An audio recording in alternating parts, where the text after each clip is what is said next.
Well, hey everyone. Other people might pop in as we get going here. People might be grabbing their lunches. But in the meantime, I wanted to introduce myself. I'm Lisa Hazirjian. You sometimes get emails from me.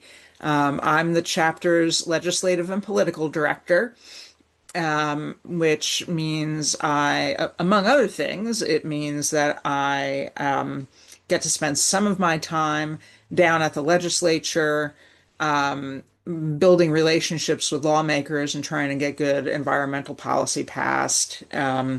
We'll take a moment here to plug a program we have going on called Wednesdays on Jones Street. We had our first one just a few days ago, and it's an opportunity to come out and spend part or all of the day with me, meeting your lawmakers, meeting some other people, getting the feel of the place. You'll be seeing stuff about that in footnotes and elsewhere, so encourage people to sign up. But it also means that I have the immense pleasure for a few months here of working with Travis Fain, who is our presenter today. Travis, some of you might recognize his name. He is a former longtime reporter. He's covered state houses in three states, including North Carolina. Now he's a communications consultant based here in the Triangle. And he's working with the chapter this spring while our very hardworking, longtime communications staffer is taking a well-deserved sabbatical. It is a win-win for everyone because Travis is amazing. He's a wealth of knowledge. You're going to learn a ton from him today, and I'm super excited to hand it over to him. The one last thing I'll say is that you should feel free to use that chat. We have a couple of built-in places for questions where I'll pause and go back through the chat and lift up those questions for Travis. But, don't feel like you have to wait until that point. Just go ahead and dump the question as it comes in. And that's it. Without further ado, handing it over to Travis. All right. Well, thank you, Lisa, for that kind introduction. I'm glad to be here. What we're going to do today is we're going to talk, we're going to try to demystify, walk you through the steps of submitting a letter to the editor, or what we would call an op-ed. If you're not familiar with the phrase op-ed, it just means an opinion editorial. It's a column that is submitted to a newspaper, and these are good ways to get your thoughts out in front of decision makers. Social media has not quite killed newspapers yet, thankfully. I'm going to start sharing my screen, and you're going to see a presentation that I'll walk through here. Everyone should see a page that just says Opinion Page 101. Is that what you see? Yeah, good. Uh, All right, cool. So, I'm, yeah, okay. Weirdly, yep. I'm seeing where do you want to publish, but All right, that's are you Yeah, me. me seeing too. what we'll Me cover too. now? Where do you want to publish? Where do you want to publish? Okay, well, that's not what I see. That's super weird. Let me stop sharing. I'll try it again. Hold on a second. Share.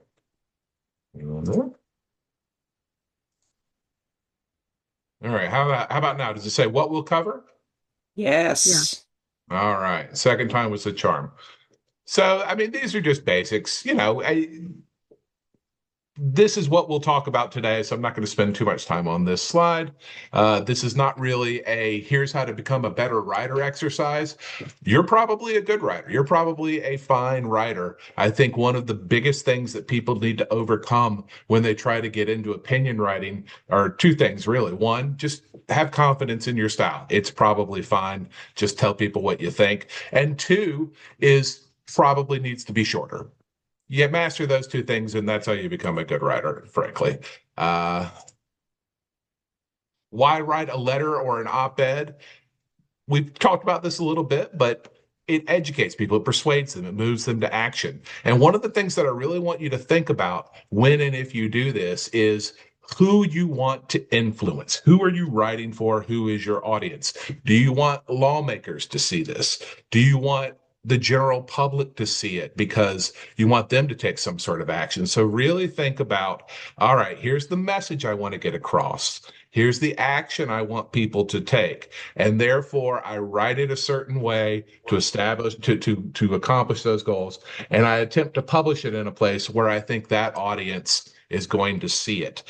It also sometimes means leaving things out. I tell clients all the time that correct, right and helpful are not always the same thing. You can be right all day long, but if somebody doesn't want to hear what you're saying, you may obscure points that you're trying to make that they will listen to. So try to focus on what you think you can get people to listen to.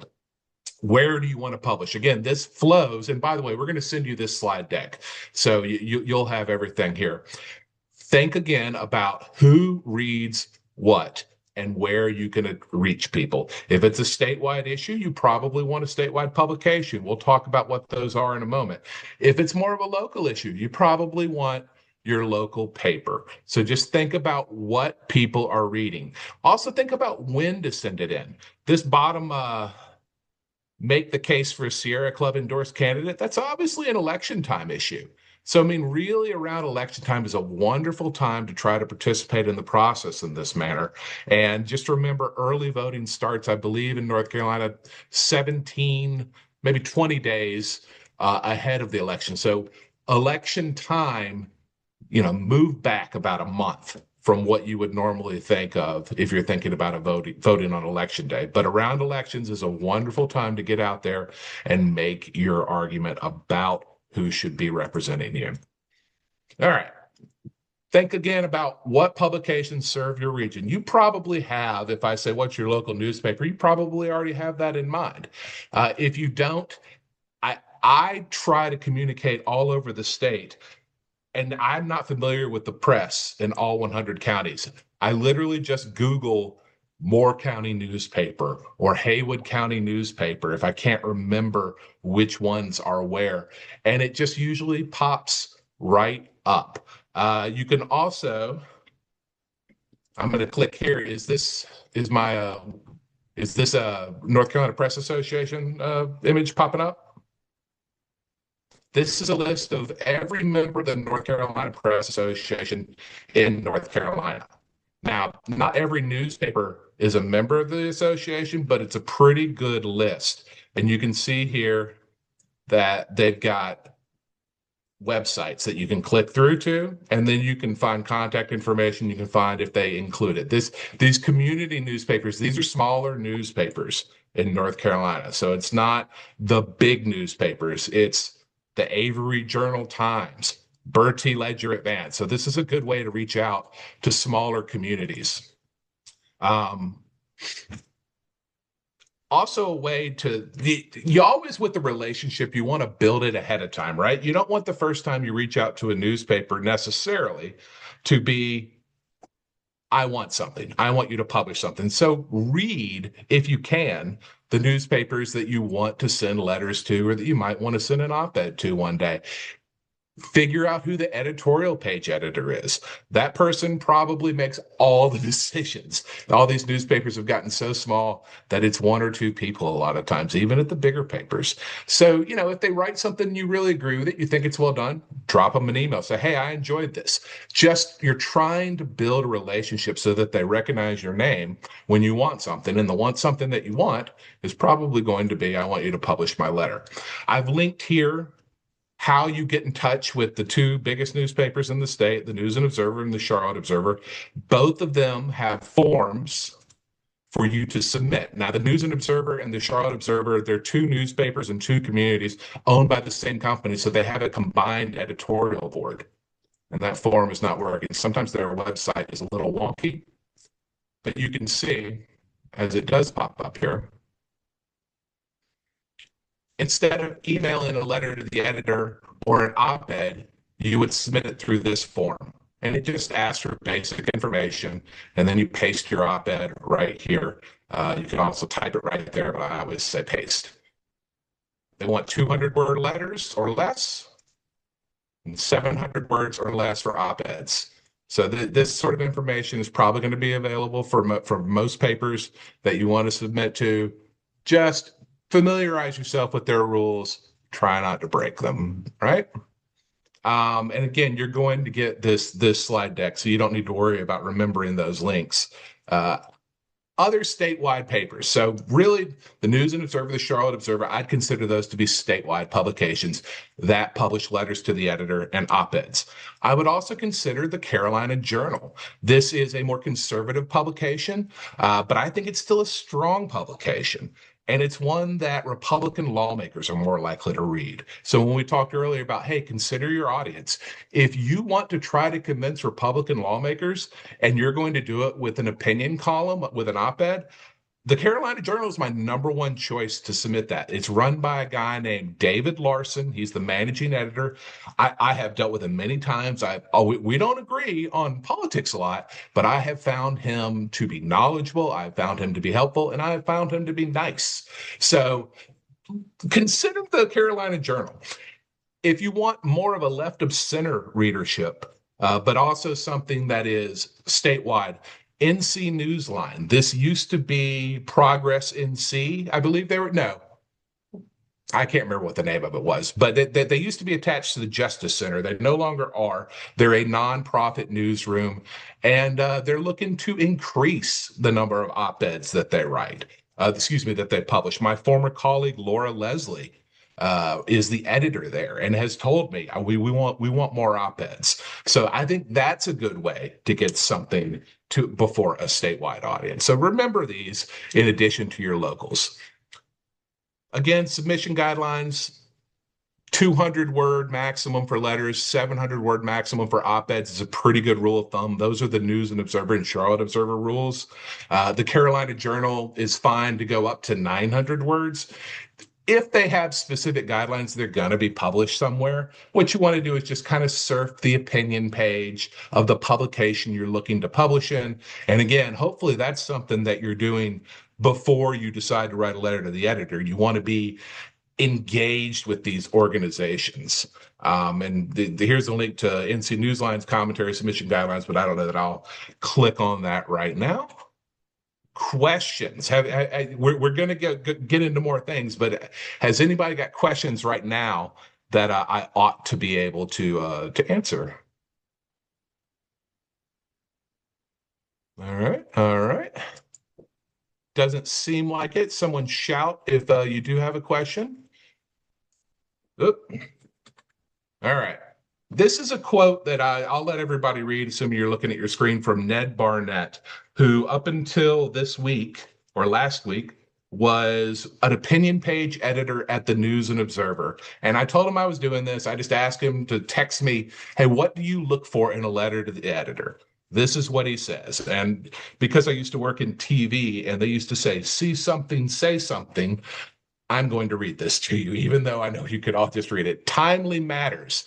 That's huge. Timeliness is huge. News moves forward. And if you wait to try to make the perfect argument, or you wait to try to figure out the perfect publication to put it in, the news has moved on. The editor has moved on. They're less interested. So do try to move quickly if there is something that is happening right then that you want to comment on. Longer term issues, of course, have a longer shelf life. So timely matters. The author should have credentials or experience relevant to the subject. Have a clear take expressed at or near the top. Don't let them be wondering what your point is. That's just a basic rule of writing. Don't make allegations that would require a response from the target. This is an area where I said earlier that right and helpful are not always the same thing, right? You may be right all day long about whatever allegation, for lack of a better word, you're making against some other person or entity. But if the editor at the newspaper has to stop what they're doing and fact check that, that is going to put a hurdle up in the process toward publication. So if you can make the argument without putting up that hurdle, do it, right? Offer solutions as well as objections. That's huge. If you identify a problem, that's good. If you identify a problem and offer a solution, That's fantastic. That's great. So if you can offer a solution, do it. This next sentence we'll talk more about in just a second. Submit it in simple text. Sometimes paragraph coding gets lost when transferred to the publishing system. This is an issue if you're writing in a word processing program like Word. You just want to simplify things. I'll talk about more about that in a second. Send an email noting the submission. Follow up a couple of days later, include an author's note. Here's a good one. Have someone else read it before submitting it. Everybody needs an editor, folks. If you've got a spouse, a friend, someone else who can give this thing a look-see. If they look different than you, if they're a different sex or race than you, that's good too. Diversity of opinion matters. Everybody's experiences are different. And so if you can have someone else put their eyes on it before you submit it, that's great. Now let's talk about submit it in simple text and what that means.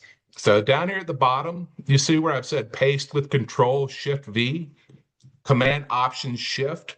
These are buttons on your keyboard that allow you, we all know how to cut and paste, but this is how to cut and paste without porting over any like Word doc instructions like the type is bolded or I've formatted this in some way. Just put things either into the News and Observer submission form, if they have a submission form the newspaper submit into, or just into an email. You don't need to send an attachment, right? You don't need to send an attachment someone has to click on and it's an extra step for them to open. Anytime you're dealing with journalists, whether it's a letter to the editor or a reporter, I promise you they will appreciate it if you just put what you want them to read in an email and you just do it in simple text as opposed to something more complicated. Are there any questions real quick about simple text, about that logistical thing that I'm talking about? Are we familiar with this idea? All right. And then the author's note, what is that? So that's usually the italicized little notation at the bottom of an op-ed, of a column, that says, here's who this person is and here's why you should listen to them, right? It's a very, very brief one-sentence biography that speaks to why you have submitted this. The idea is that you need to know why you're listening to this person. These are, this is your curriculum vitae. Boiled down into one sentence relevant to the topic you're writing on. So write that for yourself, okay? And include it with your submission. Longtime buddy of mine, Brian Colligan, he is the editorial page editor for the Virginian Pilot and the Daily Press in Virginia. And he is the former editorial page editor for the Greenville Daily Reflector, my first newspaper. These are his ideas. He looks at these letters and submissions and picks them. And this is what he says. Stick to topics you're passionate about, knowledgeable about. Make sure you understand before you start writing why something is important. Distill that into one sentence for yourself. Now, maybe that sentence goes into the letter or into the column, but really it's so that you understand, why am I doing this? Because if you can't describe it in one sentence, then you really shouldn't be writing. You're not ready yet, right? So make sure you have it in your mind. As I told you, think about your audience. Think about your tone. Do you want to be outraged? Do you just want to try to coax someone? Do you want to try to be funny? Funny can be difficult, but if you can do it, do it. Tell them, give them an example, tell them again, tell them to do something. That is your basic structure. You state the problem, you give an example, maybe you give the reason that you know more about this than the average person, which is why you're writing. You restate the problem, and then you make an ask. You ask the reader to do something. That can be reaching out to state lawmakers. That can be, hey, if I want lawmakers to read this, vote for this bill. Give them the bill number. Just make as specific an ask as you can. And one of the things that we'll talk about more in a minute is on the ask, that's a place where it's fine to reach out to the Sierra Club, to reach out to another organization if it's more relevant to your topic and say, hey, I want to write something on this problem that I see in the world. Do you have an ask to suggest? Do you have a call to action to suggest? Perhaps there is a petition that I could ask people to sign. Perhaps the organization knows more about the issue and can offer some specifics. That's totally fine to do. When my phone rings and it's somebody, a Sierra Club member or volunteer wanting to write a letter to the editor and wanting my help, I'm all about it. And other organizations will be too. Back to Brian's advice, number 6. What's the counter argument? Think about what the other side would say, and if you can, dismantle it. Number 7 is just good writing advice, period. Write long, edit ruthlessly. Be ready to kill your darlings. Your darlings in this case are your favorite sentences. Maybe they're favorite because they're really good and they're really effective. Maybe you just kind of like it. So be ready to just edit yourself ruthlessly, especially if you're trying to stay under those maximums, because that's how you get published. Once you're finished, we've talked about having other people read it if you can. Even if you can, or if you can't, read from the bottom. That's a good way to pick up typos. What I like to do is read each sentence from the bottom up, and I read it out loud to myself. That helps me pick up whether or not there's a comma out of place or whether I've just made a silly mistake. So read it out loud, read it from the bottom. Brian suggests that you let it get cold, meaning you let it sit for an hour or two as opposed to going right back at it. And I think that's good advice. All right, here's a piece that's an example. David Klein, who is a wonderful Sierra Club member out west, he reached out and said, hey, I've written an op-ed about water pollution, and I want to try to get that published. Do you have advice? And it was an excellent op-ed. It should be on your screen now. And basically, this was the nut of it, this top here, that we have not done right on water pollution. What he had not done, though, was mention that there were rules right now pending before the Environmental Management Commission. And in fact, it was good timing because that was a key issue, remains a key issue for the North Carolina chapter of the Sierra Club. So what we did was we took his broad piece, we added some specificity, suggested to him some specificity about this relevant thing that was pending right now on his issue. He added that, and then he also asked us to help him with an ask. And the ask was, hey, you can comment publicly. So this is a good example of an individual writing an opinion piece, but working with an organization, in this case, the Sierra Club, to add specificity and a call to action. And where did we publish it? We published it in the Carolina Journal, which is a more conservative publication. But if you read their opinion page regularly on water issues, they're a lot closer to the Sierra Club line of thinking than you might expect. They have called many times for stronger state regulations on water quality. And so this is a good way to get an argument in front of an audience, because we are a majority Republican state in the legislature, to get that argument in front of them. So that's an example, again, of if your issue has an organization like the Sierra Club that works hard on it, reach out. They will help you. So we've talked about making it simple. Just copy and paste into an email to send it if they take email submissions. At the top of that email, you just want to briefly, in a sentence or two, say, here's who I am. Here's why I'm an expert or have some expertise on this. And I'm sending you this. I hope you'll publish it. Thank you. If you use the submission form, which is what the Charlotte Observer and the News and Observer require, you want to follow that up with an email to just flag the submission, to say, hey, I have sent you through your contact form an op-ed. I hope you'll publish it. Tell them why it's a good fit, why you're a trusted commenter on the source, what motivated you to write. If you don't hear back, give it a couple of days, but don't wait very much longer than that. Check in via email. Sometimes you can find a phone number that goes direct to the person. Sometimes you can just call the main opinion page number. It probably rings on their desk. Sometimes you just need to call the publication's main number and ask for the opinion page editor. I never trust email. I always call to follow up.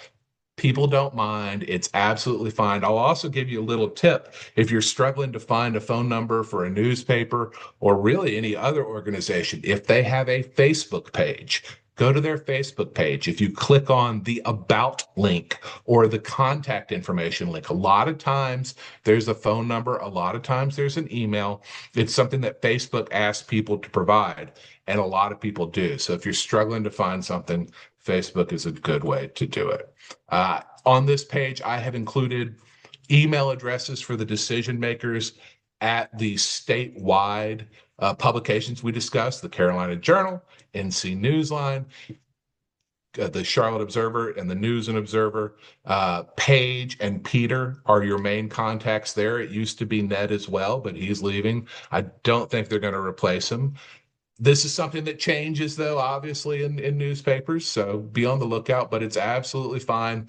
In fact, it is expected that you will reach out to see if they're publishing your piece. Most places, particularly these statewide ones, they're going to want, if they publish your piece, to be the only entity that does publish it. So just submit one at a time. I know that can be a little nerve-wracking because you don't know if they're going to say yes or not. But that is kind of standard practice, is that if you submit a letter to the editor or really more an op-ed, the longer column, they're going to expect that you have only submitted it to them. Now, once a statewide publication publishes it, it's usually fine to then send it to a smaller paper, maybe your local paper. Just be transparent about that and say, hey, this published in the Charlotte Observer. I'd love it if we all would publish it too. If you want me to rework it a bit, I will. Stuff like that. Again, we're having conversations with people that we want something from, so we're transparent with them, and we're building a relationship. Once it runs, share it on social media. Whatever social media you like. I would tag the publication so that they see, hey, this person is driving traffic to our website. Maybe we should publish more of their stuff, things like that. Letters to the editor can be a little tricky to share because here is the News and Observer, a News and Observer letter page. And you see, it's introducing the fact that, hey, this is the opinion page. These are all written by our readers. It's a bunch of letters to the editor, though. So let's say this isn't you. You're not Anna Rudderman. You're not Robert Brown. You're not William McCracken. Let's say you're David Bainham, and you want to share your letter to the editor. You don't want to link the full page because that's going to take people to the top of the page, and then they're going to have to scroll down. So you may know how to do this, but just if not, I'm going to show you something called copy to highlight. So I'm using the Google Chrome browser, but I think most browsers you can do this on. I just double click, I just highlight what I want, and then I right click on it with my mouse. And you see this little menu pops up, and I click on copy to highlight. I'm going to open a new tab and I'm going to paste that. All right, you see all this coding up here? What that's doing is telling the browser to open the page I'm sending it to, but to also go ahead and scroll down right to my letter. So I hope that makes sense to everybody. But the idea is if you wrote a letter and you want to share it on social media or an email or in any other way, oh, good. Someone was today years old. Awesome. This is a good little trick.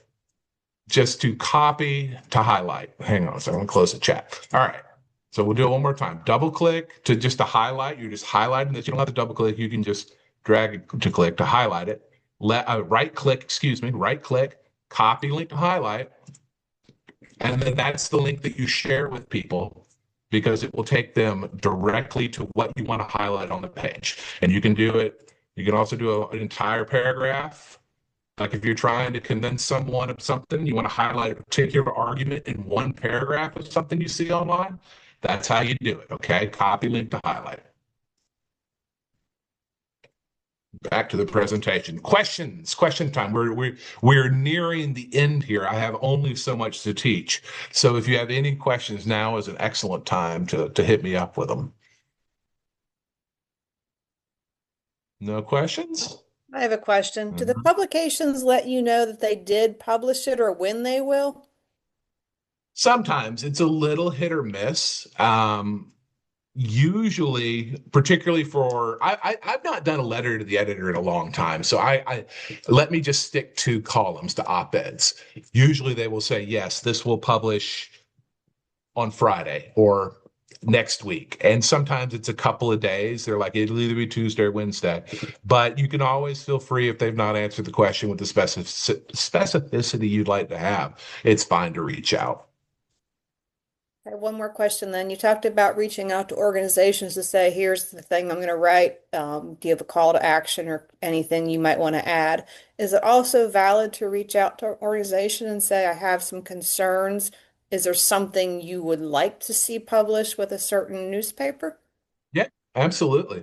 Okay. Absolutely. And I'll tell you, with a lot of op-eds, sometimes they're written by the person whose name appears at the bottom of it. Sometimes, particularly if it's like the CEO of a corporation or a politician, a lot of times they've worked with someone like me, a professional writer. The professional writer has written it and they have signed off on it. It's still their words, right? They have ultimately the person at the bottom. That's the person responsible. But it's not uncommon for an organization to help someone write a letter to excuse me, an op-ed and submit it, but it's under their name. That's kind of standard operating practice. Whenever I work with someone, I prefer to have it be as much their product as it can be.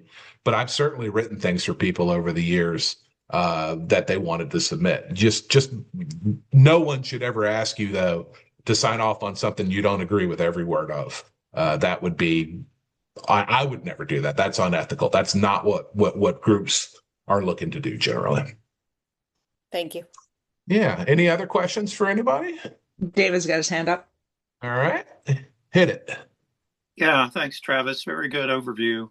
Um, my just I don't know if it's a question or a comment, but the smaller papers, especially in the last number of years, like the Asheville Citizen, have reduced the number of days that they publish letters and op-eds, especially op-eds.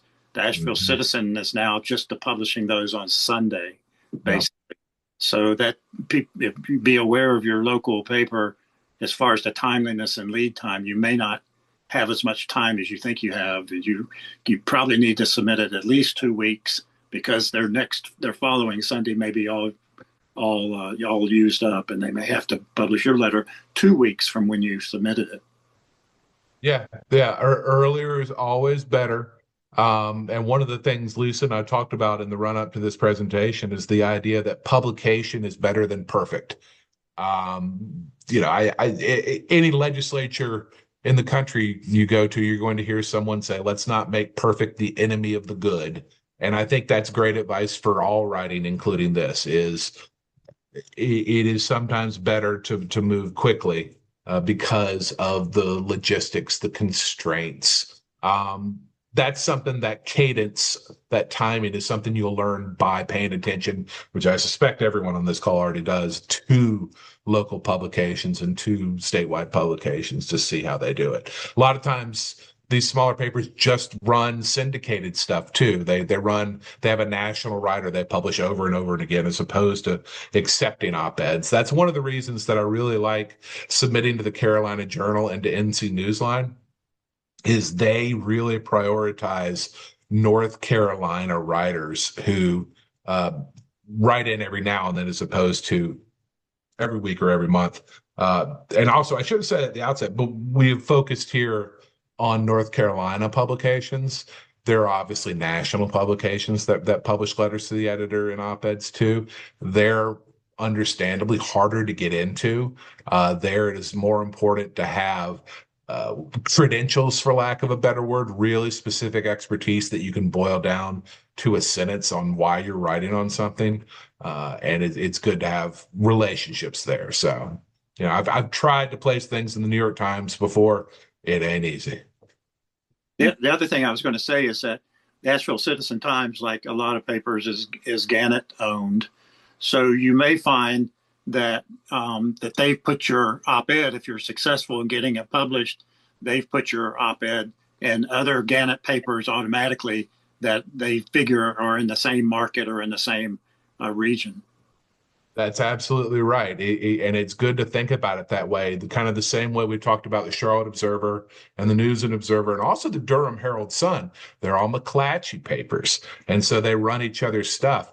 I'll come back to the Carolina Journal and NC Newsline. They both allow smaller papers around the state to republish their stuff for free. So if you get published in either of those entities, you might see it pop up in any number of smaller papers around the state. And that's always a good thing to think about with those networks.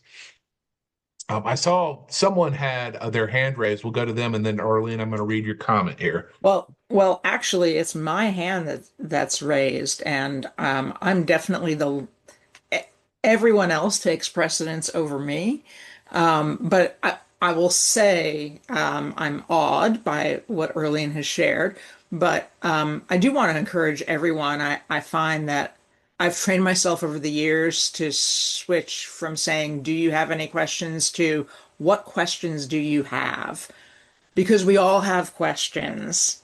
And so I really want to encourage everyone to take this time to get those questions out there. I do have a question once everyone else has asked theirs, but um, yeah. Erlene, will you share a little bit about what you wrote? You mean what I wrote here or what I wrote in Cairo? Well, yeah, whichever you choose. That's something. Uh, well, to start off with, my husband is Egyptian. We met at UNC at Chapel Hill um, a long time ago, and we've lived in the Middle East all these years. Never lived in the States until now. That he's retired from the United Nations. Wow. But we've lived in Tunisia and Jordan, but home based in Egypt with his family. And the things that I write, besides being a teacher of English as a second language, and the things I've done with that, with materials development for them, um, we have now a lovely, really great English language newspaper in Cairo, and it comes out once a week. But anyway, my real writing has been for commissioned pieces for things like the German Arab Trade magazine. And they commission pieces which I have to do research for, conduct interviews and things. So um, it's, I mean, that's what I do in my spare time. Awesome. But And I it's mean, a very interesting life. Um, and we are fixing to go back to Egypt in 3 or 4 weeks, we hope. Uh, but I continue to work now with the anti-pipeline protests, and I was in contact with WFMY, but I didn't really write this op-ed thing, and I cannot tell you how much I appreciate the tips he's given this morning. Absolutely redirected my thinking. I'm very grateful. well, I appreciate that. Don't let me scare you off talking to TV, though. You know what I mean? Like Oh no, that's great too. And everything that we've said here, obviously some of it is about raw logistics of how you reach out to a newspaper. But everything else is the idea of clarity, being concise, about just being yourself and telling your story. That works for talking to lawmakers. Works for talking to other voters. It works for talking to reporters. Just thinking about your audience and your goal. That's what clients hear me say all the time. Who is the audience? What is the goal? Who is the audience? What is the goal? And then everything that you say serves that. All right. Also, I think early in your comment in the chat about having lived in the Middle East for 50 years and as a member of the Cairo Foreign Press Association, that makes a great author's note, right? Like that, Yeah. if you were to write a letter to the editor about the war in Iran, for example, or anything in the Middle East, that's what you would tell them. You would say, hey, here's why I know and you should listen to me. That's just I Well, can't imagine anyone seeing that little bit tidbit and thinking, I don't need to listen to her. yeah. Well, another thing is that there's some little device that we put on the TV here that enables us to watch everything in the Middle East, all the news, Gazira and everything. And so my husband is always watching, always watching. And so I get to hear the news in Arabic. And I am, let's say, fairly fluent Mhm. after 50 years. And with the dialects, the various dialects, that makes a difference. The Tunisian Arabic is not like Moroccan, not like Jordan, not like Egypt. So it helps a lot. And right now, I'm actually reaching out to the Islamic Center in Reidsville, North Carolina, to get them together with some of the Democratic candidates in the county, knowing that English is the second language for most of them. And I'm hoping to be a link for that, to reach out to those voters. That's very cool. That's very So cool. if It you sounds need like any help in Arabic, well, you know what? I'm make a little note to myself because you never know. absolutely, absolutely. And it's all about networking. Listen, Yes. Yeah. I just made a presentation at the TESOL International Conference in Salt Lake City, Utah. And yes, it's all about networking. I'm now a member of a whole lot of Palestinian stuff, and I'm volunteering my online teaching skills. So network, it's all about networking. Yeah. I wish I had internalized earlier at an earlier age that it's not what you know, it's who you know, because that certainly is true. Last page of the presentation here, it just says, hey, we're your Sierra Club. We're here to help with your goals. You know what I mean? Like we want, if you have expertise in specific environmental policy areas, if you have things that you wish to see highlighted that are in line with the Sierra Club's goals, reach out, ask us for help. I will be cycling off here because Margaret Lillard, who, as Lisa mentioned, is on sabbatical right now, and I'm picking up a little bit of that slack along with other members of the Sierra Club team right now. That ends in about a month, but I will always be happy to talk, to help. I'm real easy to find. If you just Google Travis Fain, my phone number and email gonna pop up, and you're just all welcome to reach out. I really appreciate y'all taking the time for this because the people who show up, those are the people who get listened to. Doesn't mean you win, unfortunately, but it does mean you can make yourself be listened to. And I will say, having worked with legislators, it sometimes seems like they don't listen to you. They do. They hear you. Like when their phones ring, they notice. When they get letters, when they get handwritten notes, they notice. Obviously, gerrymandering has a lot to say about who gets elected to the positions of power, but they do listen more than a lot of people think they do. So if there are other questions, I'm here to answer them. We'll email you a copy of the PowerPoint. Yeah, you can reach out to me anytime. Otherwise, Lisa, anything else? Yeah, well, two more things. The first is Travis, I always have high expectations of you and you always exceed them. So thank you for this fantastic presentation. And to everyone else, I've in a, a different stage of my professional life, was a college professor, and both in that and in my work in the advocacy field, I feel very strongly that it's one thing to be told this is how you do it, but to really internalize it, you got to use it.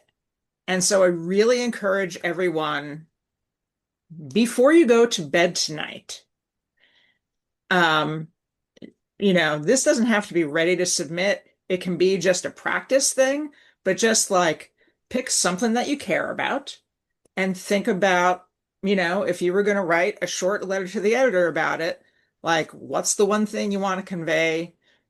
What's your author note going to be? And just kind of sketch it out to just start internalizing it. And, my hope is that every person who participated today will submit either a letter to the editor or an op-ed on something you care about before the end of the year. That'd be Sound great. good? And pay attention to the publications you might want to target too. That's such a big part of it. Absolutely. Absolutely.